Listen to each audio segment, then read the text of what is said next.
outside the work has turned to creating the foundation for the new garage and the addition to the house. 42'5" and 1/8". The garage will be on a slab while the addition will rest on cement block walls.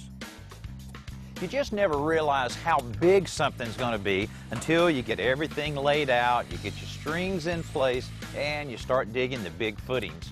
Now, it surprises a lot of people when they see large footings like this and wonder, you know, when you only have like a concrete block and a brick going on top of it, why it has to be so wide. Well, this is everything when you're talking about the foundation, particularly a large wooden structure like we're going to build right here, this being our master bedroom suite. You can see some of the piers right in the middle where Tim's standing right there is where we'll be pouring footings in the middle of this area to support all of the load. Now, this foundation is a little bit different than the foundation we have over here for the garage. Now, this is called a monolithic slab, which means it's all one piece.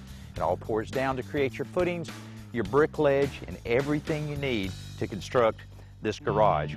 And when the concrete truck arrives, that's where we start. Those tons of concrete pouring out of the chute will form the floor of the garage. But much of it also flows over into the footings to provide support for the structure. When the forms are full, the guys screed off the excess and level the surface before working on the final finish.